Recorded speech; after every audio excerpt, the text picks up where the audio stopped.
સાંજે શાક રોટલી નથી ખાવા તો બનાવીશું જુવારનો હાંડવો। તો એના માટે 1 કપ જુવારનો લોટ લઈશું।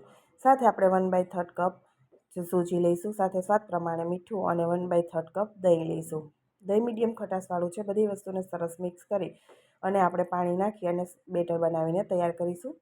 જુવારનો લોટ છે એટલે બેટર થોડું ઘાટું રાખવાનું છે, નકર આપણો હાંડવો છે એ બનશે નહીં, પુડલા બની જશે। તો હવે આપણે એમાં હાંડવાની અંદર દૂધી નાખવા માટે અડધી દૂધી લીધી છે, એને આપણે ગ્રેટ કરી લઈશું।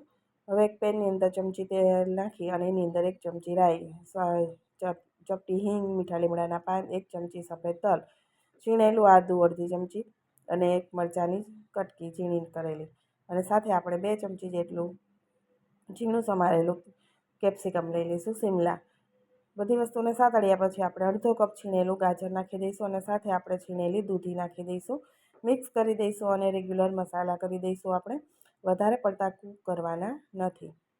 સ્વાદ પ્રમાણે મીઠું નાખીશું, હળદર નાખીશું, લાલ મરચું નાખીશું, ધાણા જીરું અને તમને ગરમ મસાલો પસંદ હોય તો થોડો અહીંયા ચૂટકીભર ગરમ મસાલો પણ નાખી દેવાનો। બધી વસ્તુને સરસ મિક્સ કરી અને આપણે હવે બેટરની અંદર નાખી દઈશું અને બેટરને મિક્સ કરી દઈશું। કન્સિસ્ટન્સી બેટરની ઘાટી જ રાખવાની છે, દૂધી પોતાનું પાણી પણ છોડે એટલે એકદમ ઢીલું થઈ જાય। તો દૂધી અને મસાલો જે નાખ્યો છે છીણેલો બધું મિક્સ કરી સાથે લીલા ધાણા અને 1/4 ચમચી જેટલા ખાવાના સોડા નાખી દઈશું। દહીં ખાટું ન હોય તો સોડાને એક્ટિવેટ કરવા લીંબુનો રસ નાખી દેવો, મિક્સ કરી દેવું।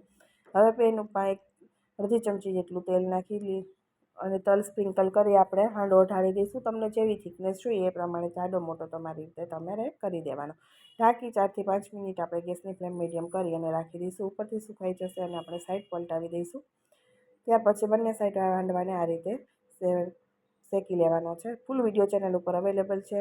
રેસીપી પસંદ આવી હોય તો મારી ચેનલને સબસ્ક્રાઈબ જરૂરથી કરજો, વિડીયોને લાઇક આપજો અને વધુમાં વધુ લોકો સાથે શેર કરજો। જુવાર છે શરીરને ઠંડક આપે છે અને ઉનાળામાં આપણે ભરપૂર ખાઈ શકાય। જુવાર અને દૂધી બંને આપણા શરીર માટે ઠંડા છે।